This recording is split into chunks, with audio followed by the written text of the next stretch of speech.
tanong mga kada, kayo ba ay laging bumabagsak sa job interview? Pero qualified naman. Gusto niyo bang malaman kung paano kayo papasa sa interview kapag naghahanap kayo ng trabaho? Don't you worry mga kada, sagot namin kay you dahil ngayong umaga pag-uusapan po natin ang do's and don'ts during a job interview. At para bigyan po tayo ng tips at pointers kung ano ba dapat ang hindi dapat gawin kapag tayo ay nasa job interview, makasama po natin ang Head of Sourcing from Strategic Programs na si Mr. Kevin Corvera. Welcome to Kada Umaga, Kevin! Good morning! Good morning. Mr. Kevin, bati muna kayo sa mga kada natin. Good morning mga kakada. Good morning. Kevin, lahat ba na nag-a-apply sa trabaho kailangan dumadaan muna sa interview process? Yes. Ano ba ang purpose ng interview process in job application? Well, number one, dahil hindi naman natin kilala yung nag-a-apply, so it has to go through with different assessments. And through that assessments, tinitingnan natin dito how that person really qualified for the role. So we ask questions about technical background and at the same time yung aspeto na kung saan we talked about personal things din. Okay. Kahit sabihin natin ano ngayon, no, yung mga online jobs, meron Yes. din ganito, interview. Di makakaligtas. Correct. Kasi parang we did submit a resume, we did submit a biodata, pero hindi ito sapat dahil Hindi siya sapat dahil could be baka ma-fabricate lang natin. Hindi comprehensive yung mga responsibilities from the previous companies na pinagtrabahuan niya. Kumbaga, company lang yung nilagay, wala yung mga responsibilities that sa point of view ng isang HR practitioner na binabasa din yon. So, magkakaroon ng, alam mo yon, kulang na information bago sila matawagan so that it would help us more find candidates na kung saan mas makita namin kung sino yung mga candidates na maraming, alam mo yon, na mas marami namin pwedeng makita na well comprehensive yung kanilang background. Gaano siya, Go ahead. gaano siya katagal dapat paghandaan itong interview process? Number one, sa paghahanda before attending the interview, kailangan may isang araw o 2 araw kayo na preparasyon. Kasi sa preparasyon na to, inaaral mo yung company background. Sa pag-aaral mo ng company background, tinitingnan... Company that you're applying for. Yes. And at the same time, paano mo tinitingnan yung position sa inopen ng kumpanya. Kasi from that stage, ina-assess mo din or kino-correlate mo din yung past and current experiences mo from the role that you are applying for. And it's so important and essential during the interview kasi it serves a personality. Alam mo yon, na nakikita ng HR practitioner o ng interviewer Kung swak. yes, and at the same time, kung gaano ka prepared, 'di ba? Yung part ng preparation mo 'yun na nakikita namin kung how fit you are for the role. Okay, so kailangan you're well-informed. Ano pang dapat ipakita mo dito? Personality ba? Kailangan ba bibo ka dito? Well, Pabibo. Pabibo. more than the pabibo, kasi when you are confident during the interview, you become unstoppable Alam mo 'yon, you tend to share a lot of fact stories about you, yung mga achievements na nagawa mo from your previous companies. Is this good or no? Okay. It's actually good kasi it would help and assess ng interviewer how fit you are to the role Di ba? Oo. Pero aside from that, aside from being fit for the role, ano pang dapat ipinapakita mo dito? Mastery of English? Hindi naman. Pleasing personality? Di ba? Hindi naman. I always believe that in an interview, it has to be a conversation 'Di ba? Parang hindi dapat ito na sino yung dominating dapat. Ako dapat yung, bilang aplikante, dapat okay, for the lack of better term, the bida-bida. Diba? So it's more of like you being so meaningful about stories na isinishare mo with the interviewer. Kasi pwede ka rin mag-overshare. Is that true? Yes, pwede. In what way, Kevin? Technically, kung pag-uusapan nyo na yung mga personal na buhay na I think, Pag pumasok na doon. I remember one time, parang na-awkward ako kasi umiyak na siya talaga in front of me. Yeah, that was like 7 years ago. So hindi ko makakalimutan anong impression yun. nun sa'yo? Well, Na ikaw na hindi ko alam nag-i-interview. paano ko ipoposisyon yung sarili ko of kasi itong tao Naging na to. awkward tuloy. Oo, kasi parang ang posisyon mo doon, you wanted to be professional in a sense, pero putting balance of empathy pa din eh. So hindi ako naging recruiter that time. Parang naging counselor ako that time. So, yun yung nangyari. Natanggap ba to? Sana, unfortunately, hindi. So dapat talaga you need to be professional. You cannot bring two personal matters into the conversation. That was Right. part of the reason when I have asked the person about the reason for leaving. So, yun din, isa rin sa mga tips doon na when you leave a company, make it personal. Alam mo yun, parang do not share things that would impact negatively the company that you have worked with. What are acceptable reasons, kunwari? Kasi parang, oo, di ba? Yeah. Parang, ano bang dapat sabihin? Kasi tatanungin yan eh. Why did you leave your last job? Normally, ang kadalasan na naririnig ko is always about growth. Okay? Lalo So, na sa generation ngayon. yes, sobra. Growth. Pero growth for ano? Alam mo yun? Be specific. Oo eh. Kumbaga parang, the reason why I made it like, make it personal, kasi it also an assessment to the interviewer. Anong aspeto ng hinahanap nito sa isang industriya? Parang, more than we ask questions about the reason why bakit ka umalis, what are you looking for now? Diba? Parang we transition that question so that it can position the answer in a way na nakikita namin how motivated the person is kung bakit siya nag-a-apply for the role. Kevin, dahil ikaw nag-i-interview ngayon, ano sa tingin mo yung mga nahihirapan silang sagutin na tanong? Definitely the why should I hire you? Yung ganon. Although, Para ang simple, pero simple hirap. pero ang hirap niyang sagutin. Kasi diba? parang pagbubuhat ng bangko, but you have to, Oo. di ba? And ang tendencies nito, lahat ng mga candidate na sasagot ng ganun, best foot forward, sasabihin nila lahat ng mga magagandang sasabihin. Oo. Pero I'm telling you, it's okay kahit magsalita ka ng, for Your example, weakness? hindi mo, the weakness, diba? For example, hindi mo na naitawid yung isang programa from your previous companies. It's okay to share all those kasi dito nakikita namin how responsible you are. 'Di ba? Yung elements ng STAR, the situation, task, action, resolution, it wouldn't always be dapat nagagawa mo siya ng perfect eh. So sometimes kahit may mga negative turnouts 'yan, nakikita ng interviewer yung assessment dito sa tao na to na alam mo 'yon. So feeling sense yung mo, sinasabi aside niya. from dun sa mga nagawa na niya, mas maganda rin mag-share halimbawa ng specific situation na negative tapos na-turn into positive? Oh, yeah, positive scripting. We call it positive scripting. Pero make sure it's true. Kasi hindi mo mapapangatawanan Nararamdaman niyo? yan. Oo, hindi mo naman mapapangatawanan yan kasi in an interview process, hindi lang naman isang tao ang kakausap sa'yo eh. You will gone through the stages of the process.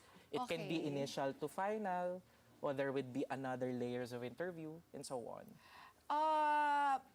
Pinoys are very awkward about talking about sahod and benefits. But is this something that you can ask properly in a job interview? Yes, pero may stages siya. I think it is going to be a selling point also of an interviewer na to discuss the benefits that the applicant can get eh.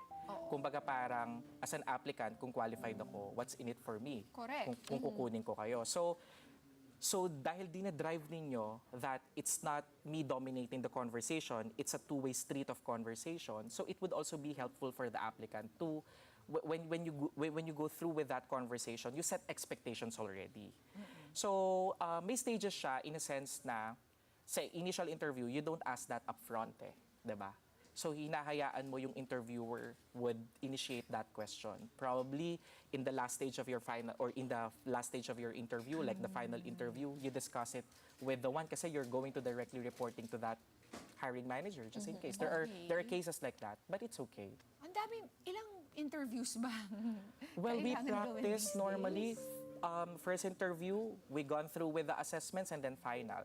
Ayun na. Minsan naman we reverse the process. The initial interviewer and then the final interviewer is there and then yun. Anong usually we come up with nakikita making a mong decision already. maling nagagawa nila? Maling nagagawa, Probably it's more of yung not showing up on time. Nice. Oh, Yeah. Filipino Parang time. it's so Yeah. basic. Ouchie. Anong impression ang nagagawa nito sa isang job interview? Technically, you disrespect na at the very beginning the time that yung interviewer mo pinlot niya for you. And then kung hindi ka proactive mag-update, no, na kung malilate ka, that also serves as a signal na you're disrespecting din talaga. So I think Ayan. plus yan na you have I to think be whether really it's careful. a job interview or not, Kahit saan. Be it on reflect- time. Yeah. Yan yung reflection sa taong late. Yes. Ang usual na reason nila, traffic. No? Traffic naman isa normal na yan sa Tama. atin, right? Ouch! Okay. Ngayon naman, nag-text naman ako. Oh, hindi. Hindi yun interview. O ngayon naman, papakita natin ang ilang jobs interview scenarios. Kevin, sabihin mo na lang kung ano yung mali at paano ito dapat itama. Okay. Okay? Meron tayong mga artista dito. Bigatin. Bigatin itong mga to. Tingnan natin ang ating eksena number 1. Thank you for being on time, Miss Angela. That will be all for your interview. Just wait for our call regarding your application. Thank you, Ma'am Diana. Pero pwede ko po bang malaman kung gaano po ako katagal maghihintay? Like around 1 week po ba ito? 1 month or 1 year? We'll call you. Thank you very much. You may go now. Thank you. Yun, okay lang bang magtanong, Kevin, kung kailan pwedeng maka-expect ng feedback after ma-interview? Actually, oo. Pwede talaga. Pwedeng proactiveness ng isang aplikante at proactiveness naman kasi kasama sa setting of expectation ng nag-i-interview, yung mag-provide ng ganong guidance Kasi tama nga naman si applicant, 'di ba? Gaano ba ako katagal maghihintay? Yes. Is it 1 month? 3 months or 1 year? May narinig ako 1 year Pero the standard time is at least at 1 week. 1 week yan. Standard. Kasi syempre, kailangan din naman maghanap ng ibang trabaho ng Ng aplikante. livelihood. Oo. It could be very imperative for the person to start earning as soon as possible. Okay lang ba to attend several interviews Yes. at a time? Yes. Diba? Para you're not just putting all your eggs in one basket and expecting this to be the end all be all, diba? Yes. Okay, scene number 2. Action! Hello, Miss Angela. Dala mo ba yung resume, the one I requested? Yes po. Kompleto po yan ng educational background ko and some of my work experiences po. Ang kapal, Cut. Joke. Kinot ko sarili ko.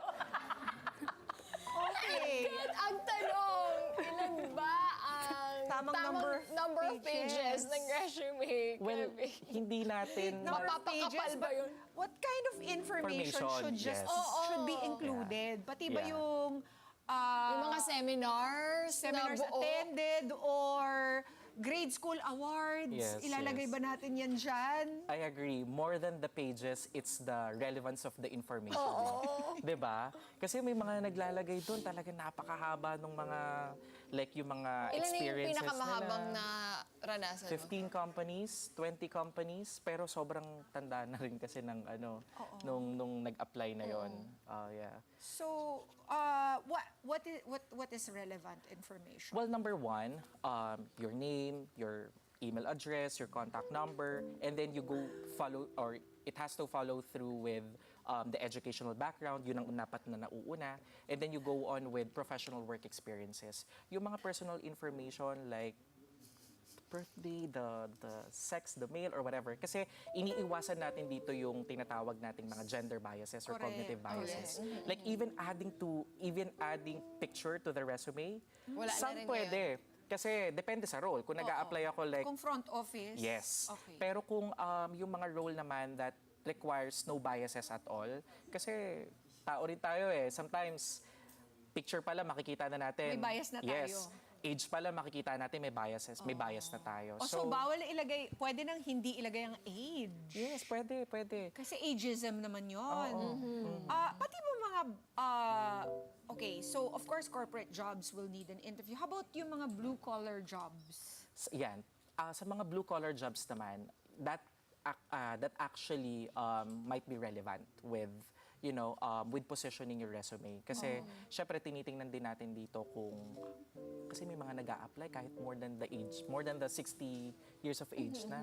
So, medyo, alam mo yun. If it's labor-intensive, Yes. that might not, Oo. So, tinitingnan din siya. Kasi, that might not be a match. Correct, Diba? correct. Siguro dapat less physical yung trabaho. Correct. Oo. Okay, next scenario, ano naman kaya ito? Action? I'm sorry, Miss Angela, pero kailangan nating i-reschedule lang yung interview. Pasensya ka na. Sorry, won't do it today. I'm sorry, ma'am, but can we go through the interview po kahit short and fast lang? Tapos sabihin niyo na rin po if I'm hired or not. So I can look for other options na po kung sakaling di po ako matatanggap.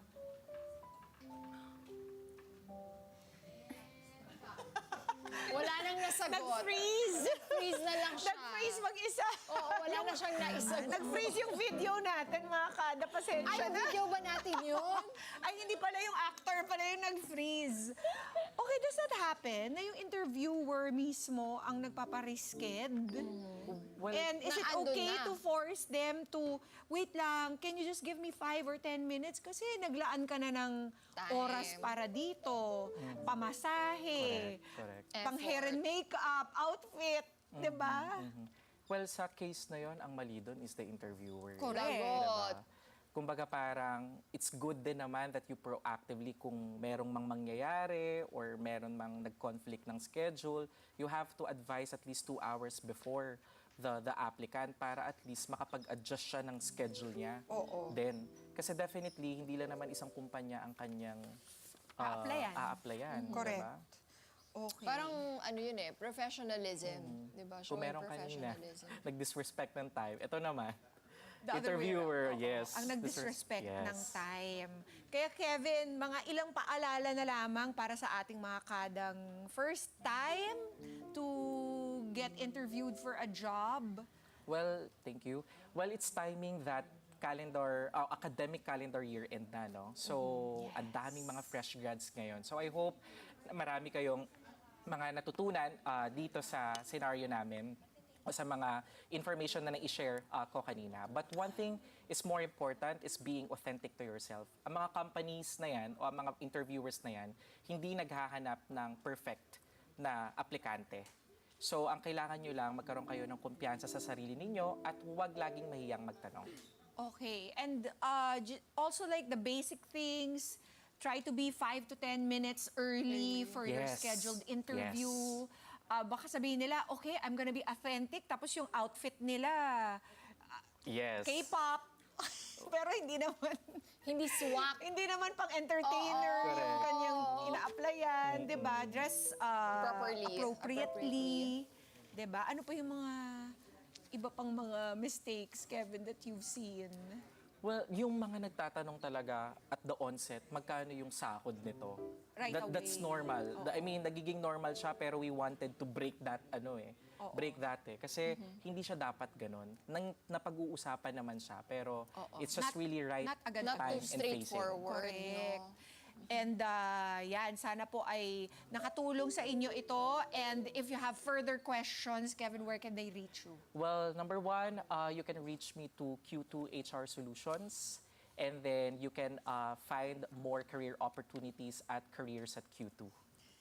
Thank you so Thank much, you. Very, very Kevin. interesting. Maraming salamat. Thank you. Maraming salamat, Kevin. At maraming salamat din sa ating OJting si Angela Lupig for acting in our scenarios.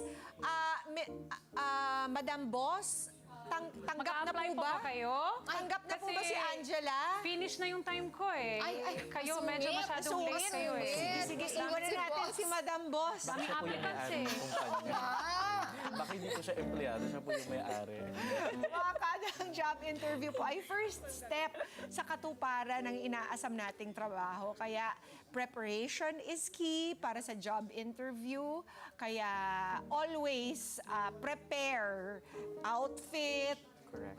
information, Your mind. background checks and Yes. studying, all of these will come into handy during your job interview. Let's get together. Sunday 25. Sunday 25.